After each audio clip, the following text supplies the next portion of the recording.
You are a fluke. You are a separate event. And you run from the maternity ward to the crematorium, and that's it, baby. That's it. Now, why does anybody think that way? There's no reason to, because it isn't even scientific. It's just a myth. And it's invented by people who wanted to feel a certain way. They want to play a certain game. See, the game of God got embarrassing.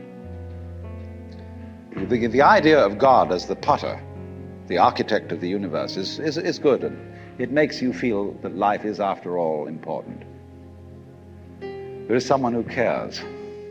It has meaning, it has sense, and you are valuable in the eyes of the Father. But after a while, it gets embarrassing.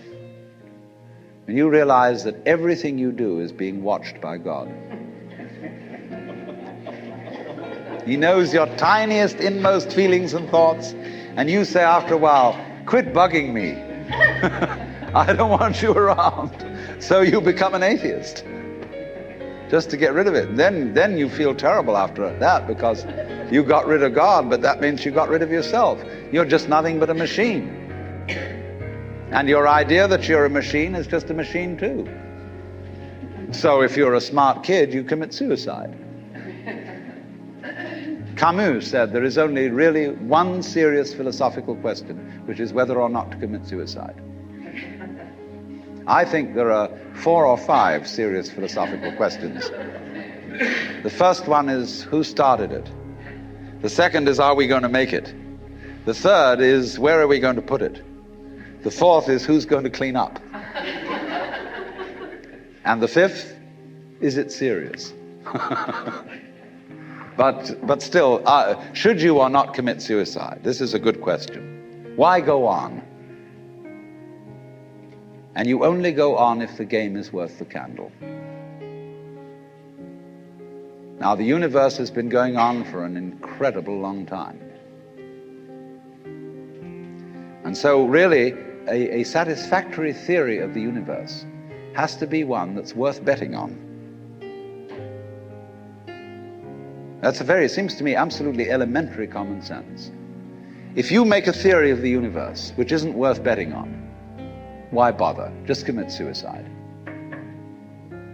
But if you want to go on playing the game, you've got to have an optimal theory for playing the game. Otherwise, there's no point in it. But the people who coined the fully automatic theory of the universe were playing a very funny game. What they wanted to say was this: all you people who believe in religion are old ladies and wishful thinkers. You've got a big daddy up there and you want a comfort and thing, but life is rough. Life is tough. And success goes to the most hard-headed people. That was a very convenient theory when the European American world was colonizing the natives everywhere else. He said, we are the end product of evolution, and we're tough. See, I'm a big, strong guy because I face facts, and life is just a bunch of junk, and I'm going to impose my will on it and turn it into something else, you see. And I'm real hard. See, that's a way of flattering yourself. And so it has become academically plausible and fashionable that this is the way the world works. In academic circles, no other theory of the world than the fully automatic model is respectable. Because if you're an academic person, you've got to be an intellectually tough person. You've got to be prickly. See, there are basically 2 kinds of philosophy. One's called prickles, the other's called goo. And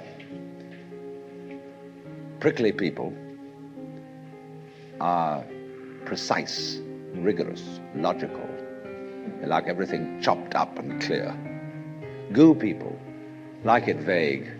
For example, in physics, prickly people believe that the ultimate constituents of matter are particles. Goo people believe it's waves. And in philosophy, prickly people are logical positivists and goo people are idealists. And they're always arguing with each other. But what they don't realize is that neither one can take his position without the other person. Because you wouldn't know you advocated prickles unless there was somebody else advocating goo. You wouldn't know what a prickle was unless you knew what goo was. Because life is not either prickles or goo, it's gooey prickles and prickly goo. And they go together like back and front, male and female. And that's the answer to philosophy.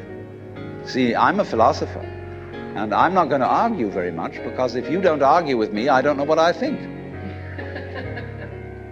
So if we argue, I say thank you, because owing to the courtesy of your taking a different point of view, I understand what I mean, so I can't get rid of you. But however, you see, this whole idea that the universe is just nothing at all but unintelligent force playing around and not even enjoying it is a put-down theory of the world. People who had an advantage to make, a game to play by putting it down and making out that because they put the world down, they were a superior kind of people.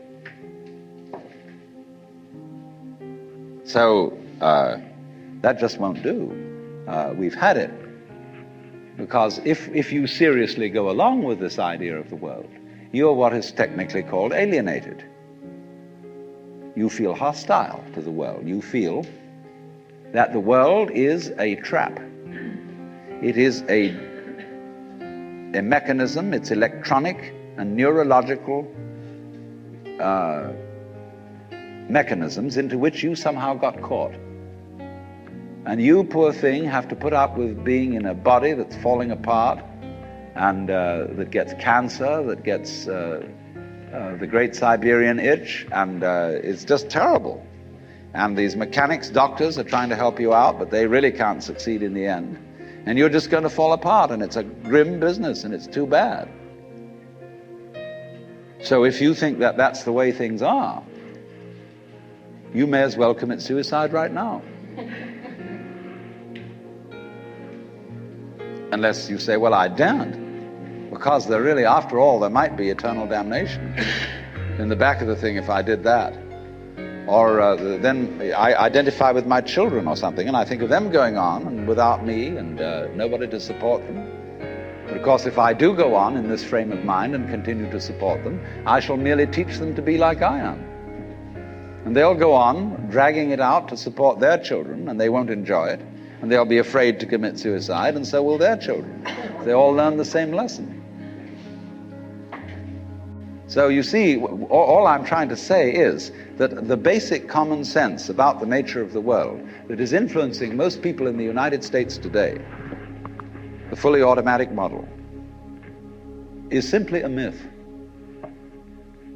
If you want to say that the idea of God the Father with his white beard on the golden throne is a myth, in the bad sense of the word myth, so is this other one. It's just as phony and has just as little to support it as being the true state of affairs. Why? And let's get this clear. If there is any such thing at all as intelligence and love and beauty, well, you found it in other people. In other words, it exists in us as human beings. And as I said, if it is there in us, it is symptomatic of the scheme of things. We are as symptomatic of the scheme of things as the apples are symptomatic of the apple tree or the rose of the rose bush.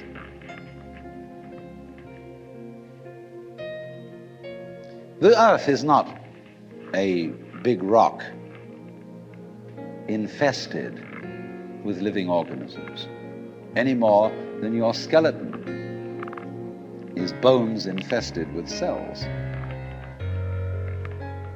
The earth is geological, yes, but this geological entity grows people.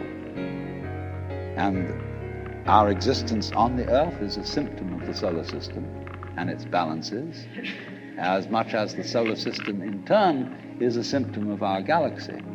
And our galaxy in its turn is a symptom of the whole company of galaxies. Goodness only knows what that's in. But you see, when as a scientist you describe the behavior of a living organism, you try to say what a person does. It's the only way in which you can describe what a person is. Describe what they do. Then you find out that in making this description, you cannot confine yourself to what happens inside the skin. In other words, you can't talk about a person walking unless you start describing the floor. Because when I walk, I don't just dangle my legs in empty space. I move in relationship to a room. And so in order to describe what I'm doing when I'm walking, I have to describe the room. I have to describe the territory. So in describing my talking at the moment, I can't describe this just as a thing in itself, because I'm talking to you.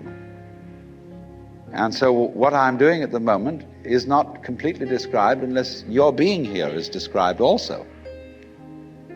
So if that is necessary, if in other words, in order to describe my behavior, I have to describe your behavior and the behavior of the environment, it means that we've really got one system of behavior.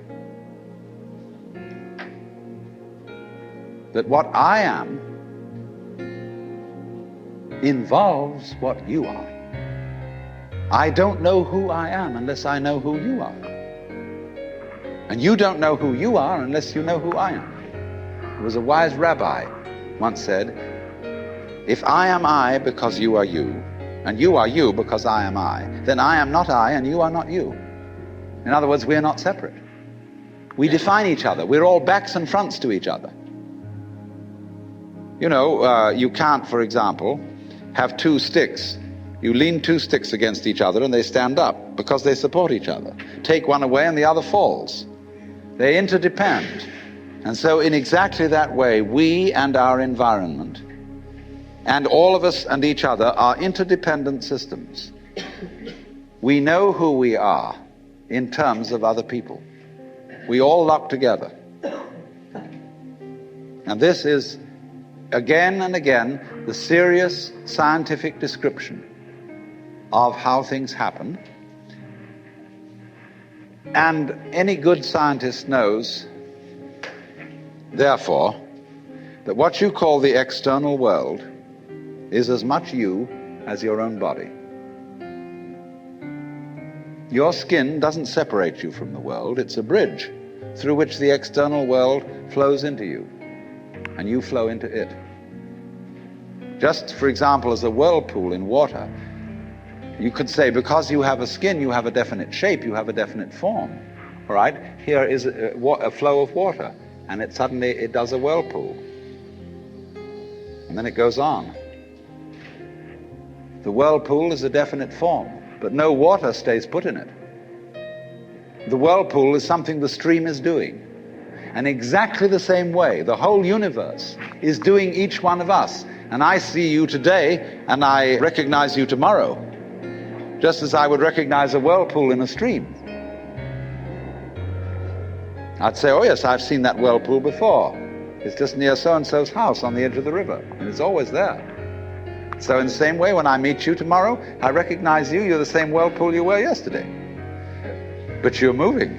The whole world is moving through you. All the cosmic rays, all the food you're eating, the stream of steaks and milk and eggs and everything is just flowing right through you. When you're wiggling the same way, the world is wiggling, the stream is wiggling you. But the problem is, you see, we haven't been taught to feel that way. The myths underlying our culture and underlying our common sense have not taught us to feel identical with the universe, but only parts of it, only in it, only confronting it, aliens. And we are, I think, quite urgently in need of coming to feel that we are the eternal universe, each one of us. Otherwise, we're going to go out of our heads. We're going to commit suicide, collectively, with courtesy of H-bombs. And, all right, supposing we do, well, that will be that, and there will be life making experiments on other galaxies. maybe they'll find a better game.